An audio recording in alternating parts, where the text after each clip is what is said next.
The cry was heartbreaking, thin, weak, and filled with pain. It wasn't just a sound, it was a plea, a desperate call for help from something barely holding on. Michael almost didn't hear it. The engine of his truck hummed softly as he drove down the quiet mountain road, the only sound in the vast emptiness of the Colorado Rockies. He was tired, his mind drifting between thoughts of work and home. But then the cry came again, fainter this time, like whatever was making it was losing the strength to keep going. His grip on the steering wheel tightened. He didn't want to stop. It was late, and he was miles from the nearest town. But something deep inside him wouldn't let it go. With a sigh, he slowed the truck, pulling over to the side of the road. As soon as he stepped out, the cold mountain air bit at his skin. The road was deserted, lined with towering trees on one side and a steep drop on the other. He listened, holding his breath. Silence. Maybe he had imagined it. Then, a whimper.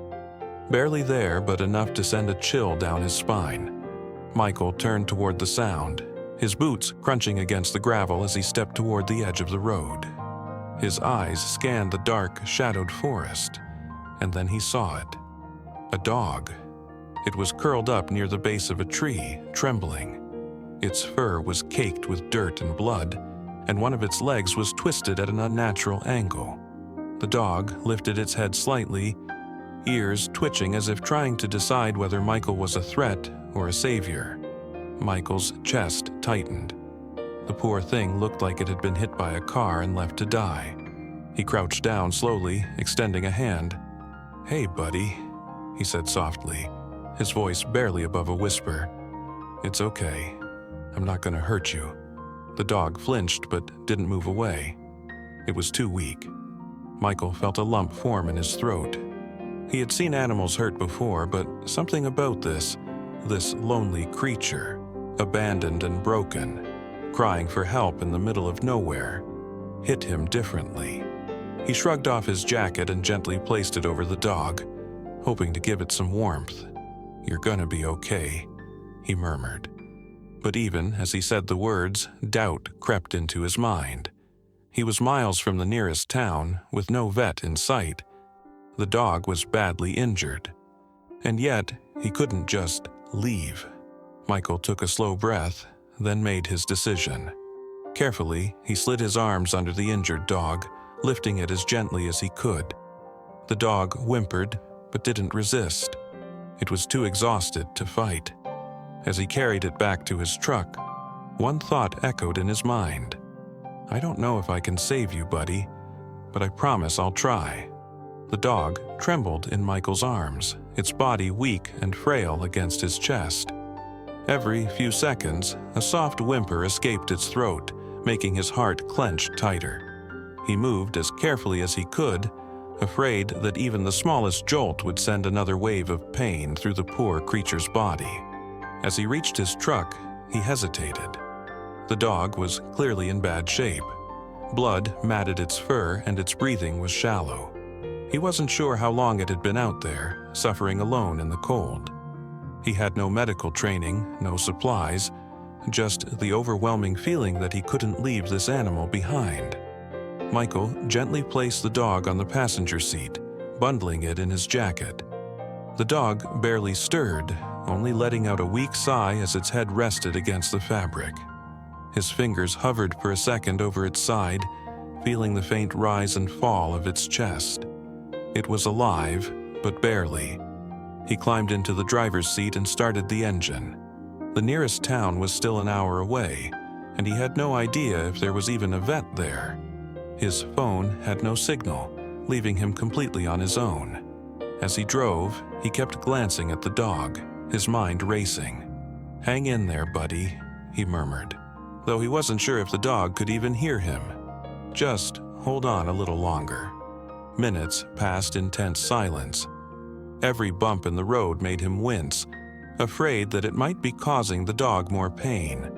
He kept one hand steady on the wheel, while the other rested lightly on the dog's side, as if somehow his presence alone could keep it tethered to life.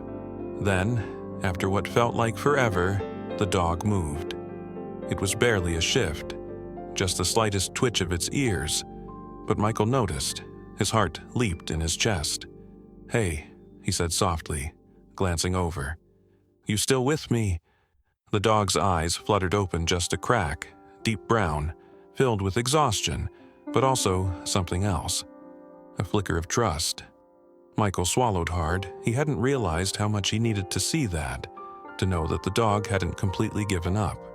"You're a fighter, huh?" he said, forcing a small smile despite the worry twisting in his gut. "Good, we're almost there."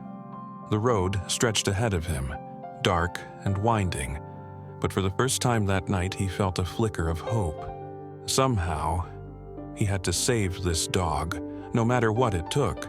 Michael's fingers tightened around the steering wheel as he pressed the gas pedal a little harder. The dog lay still beside him, its breathing ragged but steady.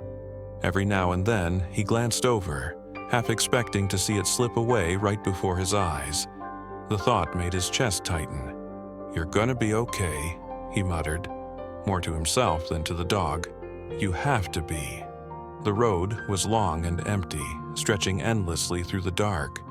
The only light came from his headlights, cutting through the night like a lifeline. His phone still had no signal, no GPS, no way of knowing if the next town even had a vet. Then, finally, a sign. Evergreen. 10 miles. Michael exhaled sharply. Evergreen was a small town nestled in the Colorado mountains. He'd passed through it before on his way to Denver. He didn't know much about the place, but he was willing to bet they at least had a vet or an animal shelter. Something. He glanced at the dog again. Its eyes were closed, but its chest still moved, slow and uneven. "Almost there, buddy. Just hold on." He didn't know why he cared so much. It wasn't like this was his dog. He wasn't even a big dog person. He liked them well enough, but he had never owned one. He barely had time for himself, let alone a pet. But something about this dog, about the way it had cried out for help, about the way it had looked at him with those tired, pleading eyes, stirred something deep inside him. It was the same feeling he'd had years ago, when he was just a kid. The memory hit him suddenly. He had been 9 years old, walking home from school in the rain, when he saw a bird lying on the sidewalk. It had a broken wing, struggling to move, helpless against the downpour. He had wanted to help, but he didn't know how. He had picked it up carefully, cradling it in his hands, only to watch it take its last breath before he could even get it home. That helplessness had stayed with him. He wasn't a kid anymore. He wasn't powerless. This time, he could do something. The lights of Evergreen finally came into view, small and warm against the darkness. Michael exhaled a shaky breath, his grip on the wheel loosening just slightly. Now, he just needed to find help before it was too late. Michael sped into Evergreen, his eyes scanning the quiet streets for anything that resembled a vet clinic. The town was small, the kind of place where most businesses shut down early, and right now it looked almost deserted. His heart pounded. He didn't have time to waste. The dog beside him was barely hanging on. He could hear its shallow, uneven breathing, each exhale weaker than the last. Then he saw it. A small, dimly lit sign on the corner of the street. Evergreen Animal Hospital. Michael didn't think. He just swerved into the parking lot, barely putting the truck in park before jumping out. He yanked the door open, scooping the limp dog into his arms as carefully as he could. The warmth of its body against his chest was faint, too faint. He ran to the entrance, only to feel his stomach drop. The door was locked. "No, no, no," he muttered under his breath, shifting the dog in his arms as he pounded on the glass. "Hello? Anyone in there?" Silence. Michael cursed. Of course, a small-town vet wouldn't be open this late. His mind raced. What now? Should he try to find a house nearby and knock on someone's door? Drive to the next town? He looked down at the dog in his arms, feeling its shallow breaths. He didn't have that kind of time. Just as he was about to turn away, a flicker of movement caught his eye. A light switched on inside. A second later, the door cracked open, and a tired-looking woman in scrubs peeked out. Her hair was pulled into a messy bun, and her eyes were heavy with sleep. "Can I help you?" she asked groggily. Then her gaze dropped to the bundle in Michael's arms, and suddenly she was wide awake. "It's hurt," Michael said quickly. "I found it on the side of the road. I think it was hit by a car. It's barely breathing." The woman didn't waste another second. She pulled the door open all the way and gestured him inside. "Bring him in." Michael rushed in, his boots thudding against the tiled floor as the vet led him to an examination table. He laid the dog down carefully, stepping back as the woman immediately went to work. She moved with practiced efficiency, checking the dog's pulse, examining its wounds, feeling along its broken leg. Her expression was unreadable, but Michael could see the tension in her jaw, the slight furrow of her brow. "Is he gonna make it?" he asked, his voice quieter than he intended. The woman, her name tag read Doctor. Lewis let out a slow breath. "He's in bad shape," she admitted. "Severe dehydration, blood loss, and that leg." She shook her head. "It's a miracle he even made it this far." Michael's stomach twisted. He had done everything he could to get the dog here. But what if it wasn't enough? What if he had just given it false hope? Dr. Lewis must have seen the look on his face because her expression softened slightly. "I'll do everything I can," she promised. "But I need to work fast. You should wait outside." Michael hesitated, glancing at the dog one last time. Its eyes were half open, barely aware of what was happening, but there was something there. A flicker of trust, just like before. "You're in good hands now, buddy," he murmured before stepping back. As he walked out into the dimly lit waiting room, he let out a long breath, rubbing a hand over his face. Now, all he could do was wait. Michael sat in the small waiting room, his elbows resting on his knees, fingers interlocked. The ticking clock on the wall was the only sound in the quiet space. He had never felt so helpless in his life. His mind replayed the past hour, finding the dog, carrying it to his truck, driving like hell to get here. He had done everything he could, but was it enough? His eyes flickered to the exam room door, shut tight. Behind it, Dr. Lewis was fighting to keep that poor creature alive. He wished he could do something, anything, but all he could do was sit here, trapped in uncertainty. He exhaled slowly and leaned back, staring at the ceiling. His chest was tight with a feeling he couldn't quite name. It was strange. This wasn't his dog. He didn't even know its name. And yet, the idea of losing it hurt in a way he didn't expect. A soft voice broke the silence. "You okay?" Michael turned to see Doctor Lewis standing in the doorway, wiping her hands on a towel. Her face was unreadable and his heart clenched. "Is he?" He couldn't finish the sentence. Dr. Lewis gave a small nod. "He made it through the worst of it. He's still weak, but he's stable." Michael let out a breath he hadn't realized he was holding. Relief flooded through him, leaving him momentarily lightheaded. "Thank God," he muttered. Dr. Lewis stepped forward, folding her arms. "It wasn't easy. He had a lot of internal bruising, and his leg is badly broken. He's going to need surgery, but for now, I've said it as best I can. The next 24 hours will be critical. He's severely malnourished and dehydrated, but he's a fighter." Michael nodded, processing her words. "Can I see him?" She hesitated, then nodded. "Just for a minute. He needs rest." Michael followed her into the exam room, his stomach twisting. The dog lay on a soft blanket, hooked up to an IV, his breathing slow but steady. His fur was cleaner now, revealing patches of golden brown beneath the dirt and dried blood. Michael crouched down beside him. "Hey, buddy," he murmured. The dog's eyes flickered open just a little, and for the first time, his tail gave the weakest wag. Michael felt something lodge in his throat. Dr. Lewis spoke quietly behind him. "I don't know who abandoned him, but it's clear he's been through a lot. He was probably on his own for days, maybe weeks." Michael swallowed hard, his jaw tightening. Someone had left this dog to die. He didn't know who, but the thought made his chest burn with anger. He reached out, carefully placing his hand on the dog's head. "You're safe now," he said softly. The dog let out a small, tired sigh, as if he finally believed it.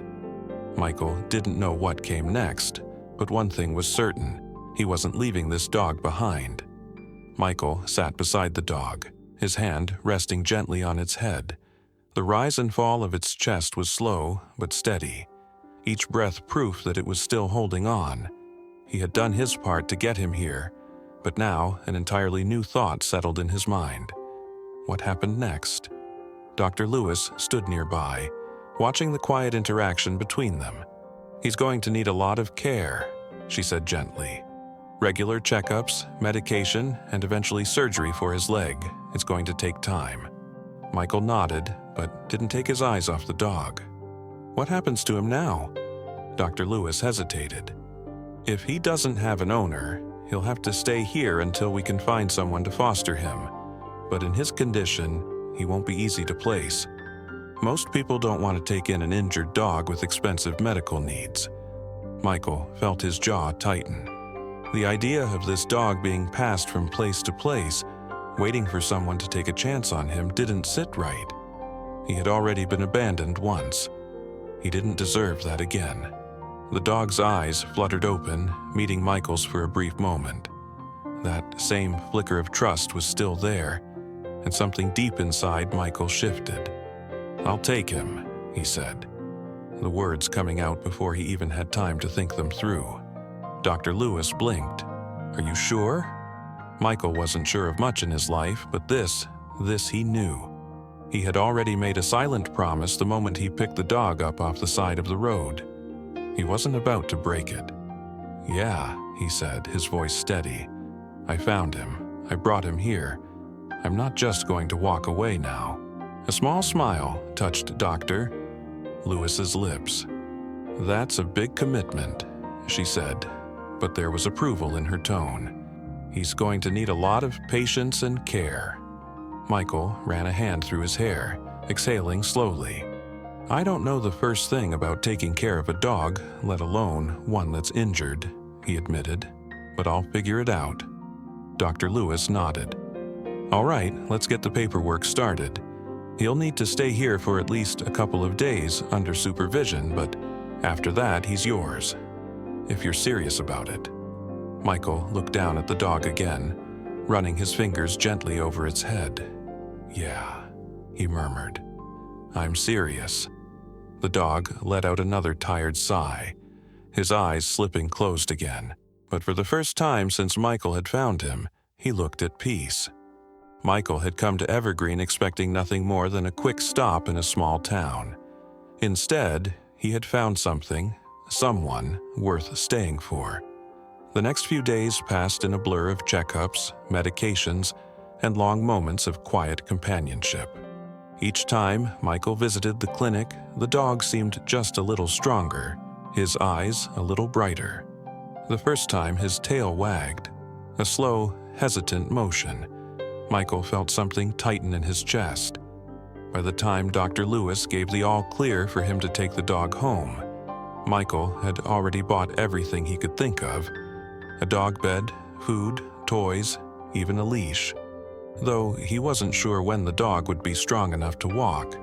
He had never planned for this, never imagined himself as the kind of person who would take in a stray, but now he couldn't picture leaving the dog behind. As he carried the dog out to his truck, he realized something. "I don't even know your name," he murmured, setting the dog down gently in the passenger seat. The dog just blinked up at him, his body still weak but his spirit very much alive. Michael thought for a moment, then smiled. "Lucky," he said softly. "That's what I'll call you." The name felt right. After everything the dog had been through, the suffering, the abandonment, the near-death experience, he had survived. And maybe, just maybe, Michael had been lucky too. As he drove home, Lucky curled up in the seat beside him, finally resting without fear. And for the first time in a long time, Michael felt something he hadn't even realized he was missing: purpose. Because sometimes we don't just save animals. Sometimes they save us too. If you believe in second chances, if you know the power of kindness, take a moment to open your heart. Thousands of animals like Lucky are waiting for someone to give them hope. Visit your local shelter, foster, adopt, be the reason a life is saved. Because in the end, love is what truly rescues us all.